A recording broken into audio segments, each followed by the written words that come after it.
성부와 성자와 성령의 이름으로 아멘. 예수님과 어머니 하나 되신 성심을 통해 아버지의 뜻 안에서 기도드립니다. 사랑하는 하느님 아버지, 저희가 듣겠습니다. 말씀하여 주옵소서. 또한 가련한 저희들을 위해 매일 아버지께서 말씀을 주시니 너무나도 감사드립니다. 아마 인류의 아버지가 계시지 않으셨다면 저희는 한없는 비참함과 추잡함 그 나락으로 떨어져 패망하는 신세로 희망 없는 삶을 살고 말았을 것입니다. 그러한 저희들에게 끊임없이 인내와 희생으로 사랑을 주시며 이 메시지를 통하여 많은 다양한 은총을 주시는 아버지의 지구하신 사랑에 감사드리며 그 사랑에 조금이나마 올바르게 화답하고 반영할 수 있는 은총을 저희들에게 주시옵소서. 그래서 부디 아버지께 올바르게 매 순간 반영하기만을 갈망하오니 그러한 반향과 사랑을 드릴 수 있는 은총으로 저희들을 이 강의를 듣는 자녀들을 축복하시어 아버지 그 자녀들로부터 위로받으시옵소서. 이 모든 기도 우리 주 예수 그리스도의 이름으로 기도드리나이다. 아멘. 성부와 성자와 성령의 이름으로 아멘. 안녕하십니까. 하나님의 뜻 성경의 피아소녀입니다. 오늘도 여러분들과 함께 아버지께서 어떤 메시지를 주셨는지 기대하면서 그리고 그런 아버지께 한없는 감사와 찬미와 영광을 드리며 여러분들과 함께 메시지 학습해 보도록 하겠습니다. 2021년 11월 17일 대중을 위한 메시지. 저 모리는 또다시 하느님 아버지의 성심이라고 알게 된 큰 불꽃을 봅니다. 하느님 아버지께서 말씀하십니다. 나는 노아가 방주를 건설하는 것을 도왔을 때와 똑같은 세심한 주의를 기울여 이 선교회를 세웠다. 노아의 방주 안에는 모든 종류의 생물이 한 싹씩 들어갔다. 거룩한 사랑의 선교회의 방주 안에는 모든 백성과 모든 민족이 이 메시지들을 통해서 내가 베푸는 부성적 포옹 안으로 다 같이 쓸려 들어가고 있다. 오늘날 세상에서 일어나고 있는 모든 일들, 곧 나의 계명들의 진리에 대한 인간의 전반적인 냉담과 자신의 구원에 대한 무관심 같은 일들은 예수의 재림 전에 반드시 일어나야 한다. 이 무관심의 죄들을 경험할 때 내가 너희에게 이런 사실을 미리 말해 주었다는 것을 기억하여라. 낙심하지 말고 여러 가지 사건들이 나의 속도에 따라 흘러가고 있다는 것을 깨달아라. 확신과 열정을 가지고 이 메시지들을 널리 알림으로써 나를 도와다오. 나는 너희 각자를 선택해 내가 너희에게 요청하는 복음 전파에 유리하도록 너희가 지금 있는 곳에 있도록 하였다. 너희가 너희를 향한 나의 부름을 잘 실현해낼 수 있도록 기도하여라. 너희는 진리의 메신저들이다. 주님의 말씀입니다. 하느님 감사합니다.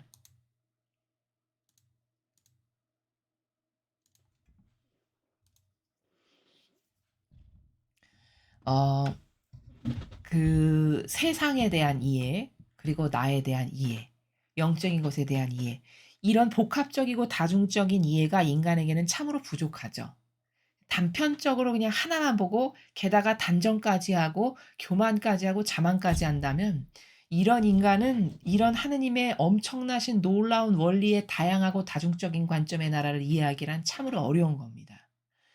자, 그중에 하나가 오늘 아버지께서 말씀하시는 건 뭐냐면 하느님이 계시고 그다음에 나라는 존재가 있고 그다음에 사탄이란 영역이 있고 이렇게 하느님과 나와 사탄 사이에 매일같이 전쟁 중에 있는 것이 실제적인 현실이다라는 것에 대한 이해가 너무나도 희박하다는 거예요, 인류는.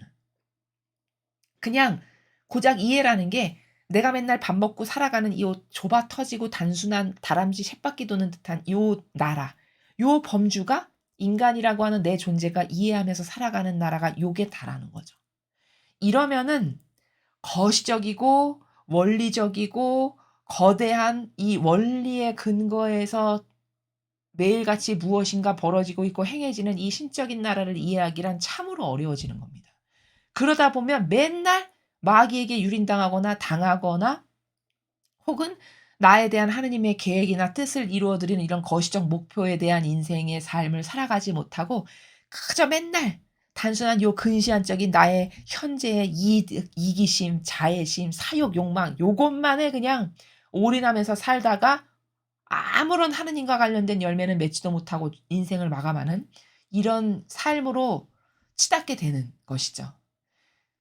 그래서 올바른 이해라는 건 뭐냐? 하느님이 계시고 그 하느님께서 창조하신 나라는 존재가 있고 그리고 이 마귀라고 하는 세력이 있어서 이 세 가지의 구도를 가지고 이 영적인 전쟁이 나와 세상에 마귀가 계속 끊임없이 개입하면서 이 하느님과의 관계를 멀어지게 하고 이런 것이 사실적으로 일어나고 있지만 단지 내 눈안에 보이지 않을 뿐이다. 요 정도까지는 최소 인식을 해야 내가 조심도 하게 되고 발견도 하게 되고 깨닫기도 하게 되는 나라라는 것이죠. 자, 그래서 아버지께서는 첫 줄에 이렇게 말씀하십니다. 나는 노아가 방주를 건설하는 것을 도왔을 때와 똑같은 세심한 주의를 기울여 이 성궤를 세웠다. 자, 여러분, 아버지께서 노아에게 방주를 건설하라고 명령하셨을 때 그 크기를 다 가르쳐 주시죠. 근데 제가 예전에 그 다큐 프로에서 한번 본 적이 있는데 그 실험을 했어요. 이 현 시대에 와서 이 시대에 발전된 과학 기술로 그 노아의 방주의 사이즈를 그대로 재현해서 그것에 인제 막 몇 분의 1로 축소를 했겠죠. 근데 그 비율은 그대로 똑같이 복원을 해 가지고 그 모양까지도 사이즈까지도 고대로 해서 실제 파도가 막 몰아치고 이런 험난한 바다에다가 그 배를 가져다 놓고 진짜 그 배가 안전하고 뒤집어지지 않은지를 체크하고 테스트하는 이런 실험을 하는 것을 제가 본 적이 있습니다. 그게 무슨 다큐였던가 한 걸로 기억이 되는데 근데 현대 과학자들이 그 하느님 아버지께서 노아에게 말씀하셔서 만들었다고 성경에 전해지는 그 사이즈의 배를 건설해서 다양한 이 뭐 파도뿐만 아니라 풍속에 의한 거 여러 가지 조류에 의한 거 이런 것을 막 다 실험을 했는데 끄떡도 하지 않고 뒤집어지지가 않아요. 아무리 대단한 게 몰아쳐도. 그걸 보고 과학자들이 엄청 놀라하는 것을 제가 본 적이 있거든요. 그러면서 현대 과학이 봤을 때도 완벽하다라고 칭찬에 칭찬을 맞이하지 않는 이러한 것을 본 적이 있습니다. 바로 그게 뭐냐. 여기 지금 아버지께서 세심한 주의를 기울여라는 표현을 하시죠. 그러니까 그 방주의 사이즈를 아버지께서 주신 거잖아요, 노아에게.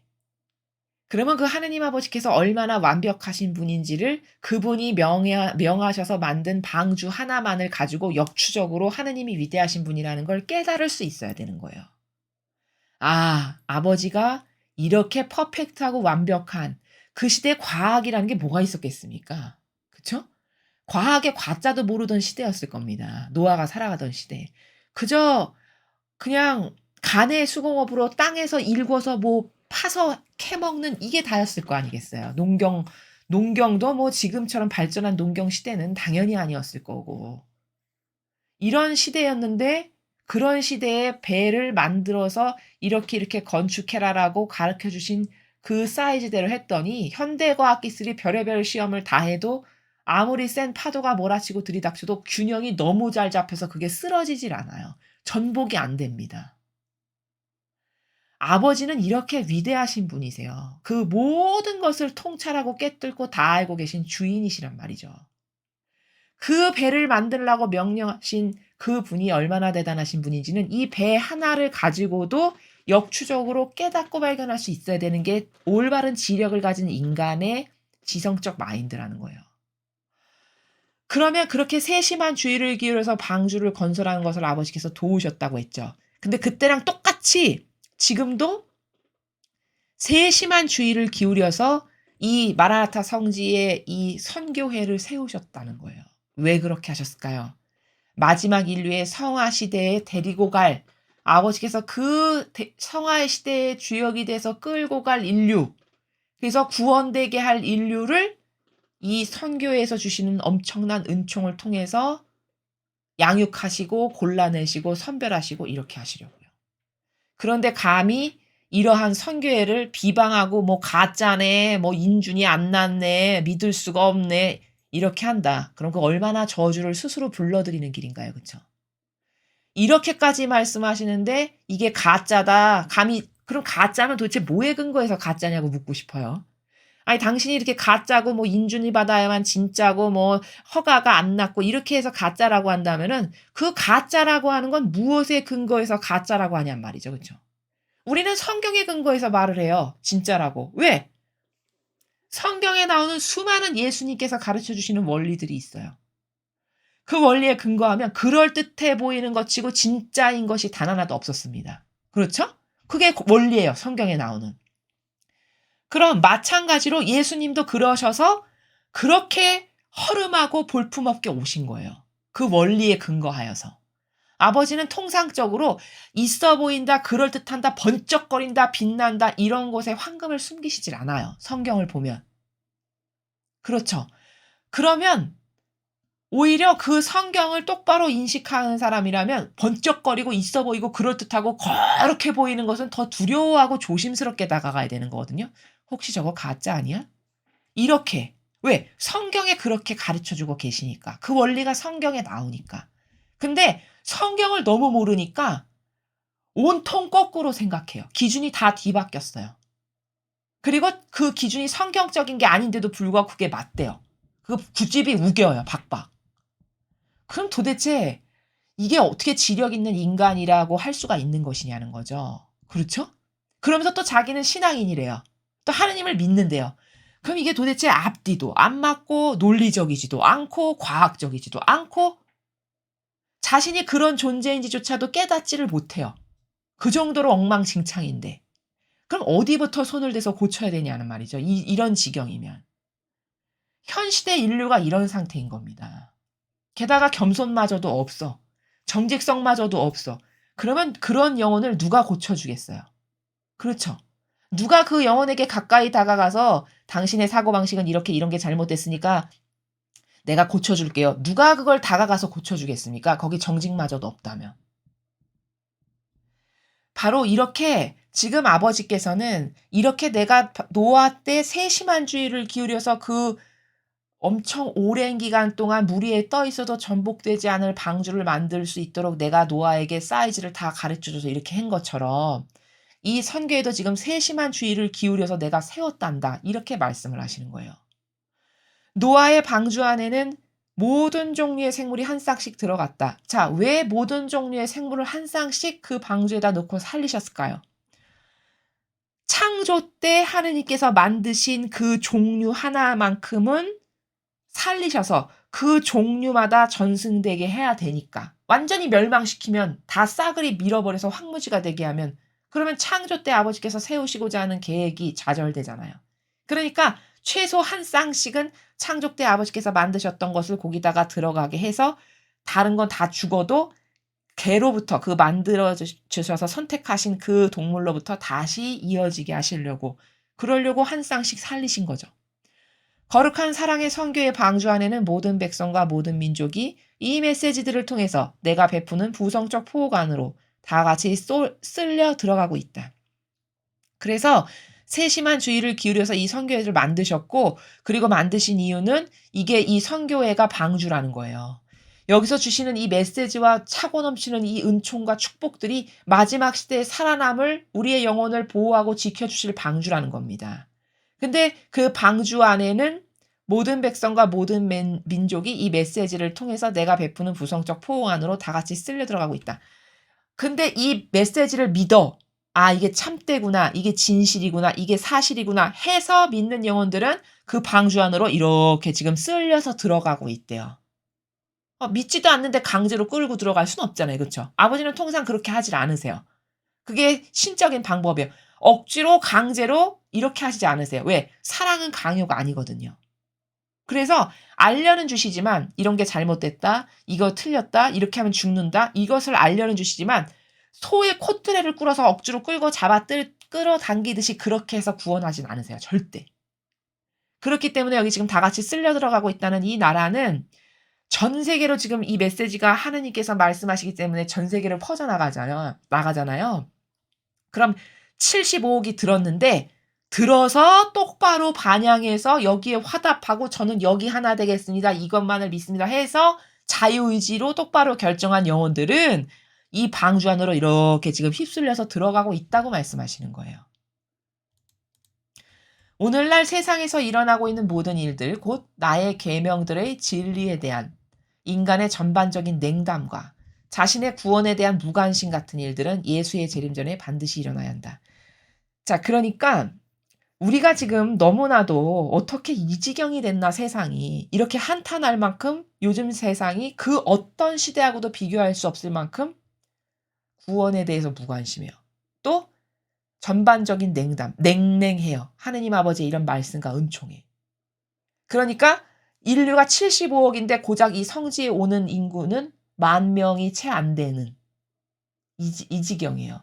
실제로 오는 인구는 3,000명? 집에서 각각에서 뭐 자기가 그 시간에 맞춰서 하는 인구 또 몇 소수? 이렇게 해서 10,000명이 채 안 된다라고 예전 메시지에서 말씀을 하셨잖아요. 그 정도로 소수예요. 그게 바로 얼마나 지금 인류는 냉담하고 진리에 대해서 자기가 구원되건 말건 전혀 관심도 없다라는 걸 반증하는 거죠. 그렇죠? 근데 아버지는 왜 지금 인류가 이 지경이냐면 예수님이 재림하시기 전에는 이런 일이 일어나야 되기 때문에 그렇다는 거예요. 이런 일을 이렇게 되게끔 허락하신다는 거예요. 아버지께서. 예수님께서 재림하시기 전에는. 그래서 이러한 사실을 예수님께서 이렇게 말씀하시죠. 내가 이 세상에 다시 왔을 때 과연 믿음을 가진 자를 찾아볼 수 있겠느냐. 이렇게 말씀을 하셨어요. 그때가 지금이에요. 지금 도래한 거죠. 이 무관심의 죄들을 경험할 때 내가 너희에게 이런 사실을 미리 말해 주었다는 것을 기억해라. 자, 이건 어떤 행간의 나라냐면 성경에서 예수님께서 제자들에게 이렇게 말씀하시죠. 미리 항상 말씀하시죠. 앞으로 이런 내가 사람의 아들이 잡혀서 이렇게 고난받고 핍박받고 박해받고 이렇게 해서 죽을 건데 그치만 사흘 만에 부활할 거다. 이렇게 다 미리 말씀하세요. 그리고서는 후미에 이렇게 말씀하세요. 내가 이렇게 말하는 이유는 네가 나중에 그 일이 닥쳤을 때 그때 예수님께서 그렇게 말씀하셨는데 그게 진짜구나 해서 너희의 믿음이 더 견고해지게 하기 위해서다. 이런 행간의 나라가 성경에 있죠. 똑같은 나라예요, 지금. 아버지께서도 지금 말씀하시는 나라가 내가 이렇게 무관심 같은 게 올 거고 전반적인 냉담이 올 거라고 너희들에게 말을 했어. 근데 그 무관심이 진짜 닥쳤어. 그랬을 때 그것을 경험하게 되거든. 너희는 내가 너희들한테 이런 사실을 미리 말해줬다는 걸 기억해서 너희들의 믿음이 더 거듭나고 견고하고 단단해지게끔 해라. 그게 예수님께서 말씀하신 것과 똑같은 행간의 나라라는 거죠. 낙심하지 말고 여러 가지 사건들이 나의 속도에 따라 흘러가고 있다는 것을 깨달아라. 그러니까 우리가 고통스러운 거는 이 하느님께 속한 자녀들이 고통스러운 건 이러다가 진짜 나라 망하는 거 아닌가. 어떻게 세상이 이 지경까지 됐지? 아니 어떻게 자원한 봉사자는 사람들의 수준이 저 정도로 악할까? 이런 기타 등등 때문에 낙심하고 좌절하는 거잖아요. 근데 그러지 말고 이것은 예수님께서 재림하시기 전에는 반드시 있어야 되는 사건이니까 지금 그냥 단순히 그런 것을 너희가 목도하고 맞닥뜨리고 있다면 올 것이 왔구나. 아버지께서 그렇게 될 거라고 말씀하셨는데 진짜 그렇구나. 아버지 말씀은 진짜 참되다. 이렇게 인지를 하고 아버지께서 허락하신 속도에 따라 세상의 모든 사건이 흘러가고 있다는 것을 너희들은 깨달으면 된다. 이렇게 말씀하시는 거죠. 확신과 열정을 가지고 이 메시지들을 널리 알림으로써 나를 도와다오. 그냥 그렇게 너희들은 낙심하거나 좌절하지 말고 아버지의 속도에 발맞춰서 세상이 이렇게 가고 있다는 걸 받아들이면서 동시에 너희들은 뭘 해야 된다? 확신과 열정을 가지고 이 메시지들을 널리 알려라. 그러니까 여러분만이라도 이 강의를 들으시고 이 메시지를 확신하셔서 이거 진짜 참되고 이것만이 옳아 해서 이 메시지가 아버지가 주시는 참된 말씀이라고 확신하시는 분들은 이 메시지를 전해야 될 의무도 있다는 거예요. 근데 그런 고뇌를 많이 말씀하세요. "수녀님 이런 거를 막 전하면은 뭐 박해가 너무 세고요. 저를 이상한 정신병자 취급하고요. 가족들도 저는 왕따고 어디에서도 왕따고." 이런 고뇌들이 많이 있으신 걸 너무 저희가 잘 알고 있거든요. 그리고 그 고뇌가 뭔지 너무너무 잘 알아요, 그런 박해가 뭔지를. 근데 그러한 박해는요. 여러 가지 준비해야 될 태세들이 있어요. 첫째는 그 박해에도 불구하고 지혜와 슬기로서 전할 수 있는 방법이 뭘까? 요런 것을 좀 고민해 봐야 되는 게 있고요. 그다음에 두 번째는 그런 상황에도 여러분들께서 꿋꿋하실 수 있느냐라는 거예요. 그 꿋꿋하다는 거는 이러한 진실과 사실을 알면 꿋꿋해질 수 있어요. 어떤 진실이냐면 생각해 보십시오. 과거 구약부터 신약이나 현재에 이르기까지 제가 누누이 말씀드리면 진짜는 항상 박해가 있었어요. 진짜 하느님의 일꾼은 진짜 선택됐고 진짜 하느님께 속한 백성에게는 항상 박해와 핍박과 모욕과 치욕이 있었다는 거예요. 그게 진실이라는 거예요. 그러니까 어떤 측면에서는 박해가 없잖아요. 그럼 그건 똑바로 살고 있는 게 아니에요. 영적인 나라의 원리에서 봤을 때는. 그래서 오죽하면 루이사 피카레타가 연옥영혼에게 물어보잖아요. 내가 이렇게 막 나만 혼자 환상을 보고 예수님과 통결하고 나 막 이런데 나 이거 지금 제정신 아닌가? 이런 생각이 드는 거예요. 어쩐 날 보니까. 그렇겠죠. 그쵸? 혼자 그렇게 조그만 침상에 맨날 갇혀서 누워서 사람이 살다 보면 어떤 날은 이거 나만 어디 딴 세계에 와서 혹시 내가 지금 죽어서 어디에 온 거 아니야? 이런 생각 얼마나 할 수 있겠어요. 그쵸? 그러다 보니까 연옥영혼에게 물어봤다는 거예요. 그랬더니 그 연옥영혼이 내려준 답이 명답이에요. 뭐라고 그랬냐? 당신이 지금 고통 가운데 살고 있어. 그럼 당신은 똑바로 잘 살고 있는 거고, 만약에 당신이 고통이 없이 평탄하게 훌루랄라 산다. 그럼 당신은 잘못 사는 겁니다. 이렇게 답변을 해주더라는 거죠. 그럼 그 말의 핵심이 뭡니까? 하느님의 뜻 때문에 그걸 지키고 수호하고 내가 그 뜻으로 좀 살려고 하니까 나에게 수많은 박해가 다가와. 그럼 여러분은 지금 제대로 된 똑바로 된 길을 가고 있다는 반증이라는 거를 인식하셔야 된다는 거예요. 그러니까 오히려 기뻐해야 된다는 거예요. 제자들이 이렇게 이야기하죠. 성경에서. 제자들이 처음엔 겁쟁이에다가 무식하고 말귀도 못 알아듣고 이랬는데 하느님 아버지께 예수님께서 내가 천상에 가서 성령을 받아서 너희들에게 올 테니까 기다려라. 그래서 돌아가시고 부활하셔서 천상에 가서 성령을 가지고 다락방에 모여 있는 제자들에게 나타나셔서 성령을 받아라 해서 성령을 다 주셨단 말이에요. 그러고 나니까 제자들이 완전히 180도 달라졌어요. 그쵸? 무지랭이라고 손가락질 받고 이랬던 그냥 뱃사람이나 했던 이런 사람들이 막 가서 하느님 말씀을 전하고 막 한 번에 5천 명 세례주고 이렇게 됐단 말이에요. 근데 그때 제자들이 이런 고백을 해요. 박해가 막 이제 다가오니까 내가 진짜 하느님의 진정한 일꾼이 됐다라고 기뻐했다라는 구절이 성경에 있어요. 영예로 여겼다 이렇게. 그게 바로 뭐냐. 그제서야 제자들이 영적 세계에 눈을 뜬 거예요. 돌아가시고 성령 받고 나니까. 예수님하고 함께 살 때는 하나도 영적인 세계에 눈이 안 열린 거죠. 바로 목전에 예수님을 맨날 뵙고 살았는데도 불구하고 인간이 이 정도로 아두네요. 이 정도로 무지하단 말이죠.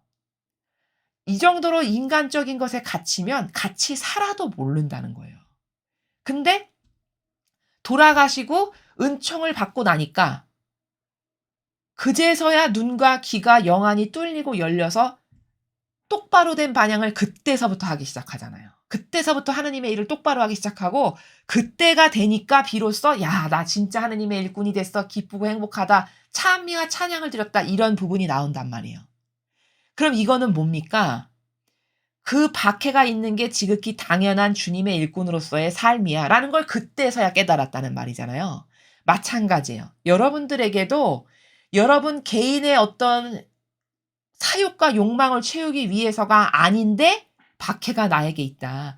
내가 하느님의 진리 때문에 이런 어떤 영적인 삶을 살려고 노력하는 가운데 나에게 박해가 있다. 그럼 여러분은 올바로 된 길을 가고 있다라고 인지할 수 있다는 거예요. 성경의 근거에서.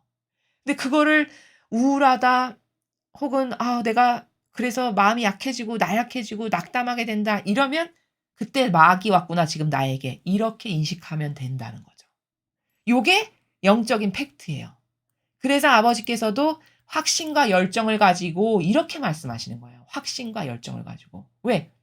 확신과 열정이 떨어지는 가운데 박해가 다가오면 또 멈칫하고 이렇게까지 할까? 어떤 이런 인간적인 나라가 자꾸 끼어들거든요. 그러니까 확신과 열정을 가지고 이렇게 말씀하시면서 메시지들을 알림으로써 나를 도와다오. 얼마나 많은 마귀가 끼어들겠는가라는 것은 하나님의 일을 정말 똑바로 제대로 하고 있다면 거기는 박해와 핍박이 많을 수밖에 없어요. 예수님을 보십시오. 성모님의 한평생의 인생을 보세요. 완벽한 영적인 삶이라는 건 그런 삶이에요. 그런 삶인데도 불구하고 좋냐? 이걸 물어볼 필요가 있어요. 사실 영적 삶을 도전하시는 분들은 그 정도로 인생이 팍팍한 거거든요, 매일매일의 삶이. 영적 삶이라는 건 사실은. 이 자연법에서 봤을 때는. 근데 그런데도 당신은 그 삶을 도전하고 싶습니까? 그게 좋습니까? 그걸 원합니까? 사실은 그걸 물어봐야 되는 거예요. 누가 영적 삶을 도전한다면. 근데도 좋아요. 저는 불구하고 그 정신 세계를 가겠습니다. 이러면 훌륭한 거죠. 그러니까 여러분께서 가지고 계시는 주변에 많은 박해와 핍박 이런 거를 제가 잘 전해 듣고 있고 자주 그런 말씀들을 하시는 분들이 계세요. 근데 그것은 그걸로 때문에 혹시 낙담을 하시거나 그걸로 좌절하시거나 그걸로 마음의 어떤 평화가 깨지거나 혼돈이 오거나 전혀 그러실 필요가 없다는 제가 위로와 격려를 드리는 거예요. 그게 지극히 당연한 거고 똑바로 오히려 그 박해가 세면 셀수록 '아 나 지금 똑바로 가고 있구나.' 이렇게 인지하면 올바른 인지를 하고 있다는 거죠. 이런 것에 대해서 여러분께서 자부심을 가지시고 가던 길을 멈추거나 뒤물리거나 이렇게 마귀의 유혹에 넘어가서 그렇게 선택하시지 않으셨으면 해서 제가 말씀을 드리는 겁니다. 나는 너희 각자를 선택해 내가 너희에게 요청하는 복음 전파에 유리하도록 너희가 지금 있는 곳에 있도록 하였다. 그러니까 아버지께서는 지금 여러분께서 각자의 위치에서 어떤 이런 아버지의 진리를 지키거나 이런 것을 위해서 막 시간을 내서 기도를 하시고 뭔가 모임을 갖고 이렇게 늦은 시간까지 뭐 기도 모임에서 단체로 기도를 하시고 이런 분들이 많이 계시잖아요. 그렇게 할 수 있게끔 하느님 아버지께서 지금 여러분께서 각자 위치에 계신 곳에 있도록 다 배려하시고 은총을 주신 거라는 거예요. 이런 여러분이 그런 일을 하시도록. 그러니까 오히려 감사하고 기뻐해야 되겠죠. 그쵸? 너희가 너희를 향한 나의 부름을 잘 실현해 낼 수 있도록 기도해라. 너희는 진리의 메신저들이다. 자, 우리를 세상의 진리의 메신저라고까지 칭찬을 해 주셨어요. 그러니까 여러분께서는 영예로 여기시면서 오늘부터 어떻게 기도하냐? 여기 이렇게 말씀하셨죠. 너희를 향한 나의 부름을 잘 실현해 낼 수 있도록 기도해라. 이 나라는 뭐냐면 아버지, 제가 나약하고 한계적이고 참 부족한 인간이거든요. 아버지는 그런 거 너무 잘 아시죠? 그치만 제가 그럼에도 불구하고 이 아버지께서 불러주신 자리에서 제 역할에 충실할 수 있고 싶어요. 그러니 아버지 뜻을 제가 올바르게 잘 실행할 수 있는 반영을 할 수 있는 그런 은총을 저에게 좀 주세요. 이렇게 기도해라라고 말씀하시는 나라다라는 겁니다. 그래서 오늘 이 메시지는 아버지께서 섬세하고 세심한 배려 가운데 이 선교회를 선택하셔서 다양한 은총의 메시지들을 통해서 우리에게 지금 은총을 주고 계시고 그리고 하느님께 속한 자녀들이 이 메시지를 통해서 주시고자 하시는 아버지의 사랑을 널리 널리 전하기를 원하신다는 거예요. 그럼 그것에 우리는 어떻게 화답할까? 내가 좀 지금 박해가 있고 어렵고 힘들다고 해서 내가 그걸 접을 건가? 아니면 더 지속적인 뜨거운 갈망으로 아버지를 도와드릴 건가? 어떤 것이 내가 생각해 봐도 만족스러운 삶인가? 이런 다양한 객관화를 통해서 여러분의 자유의지가 하느님 아버지께 올바른 반향을 드리는 그런 자녀들이 되셨으면 좋겠습니다. 이상으로 2021년 11월 17일 대중을 위한 메시지 해설을 마치겠습니다. 감사합니다.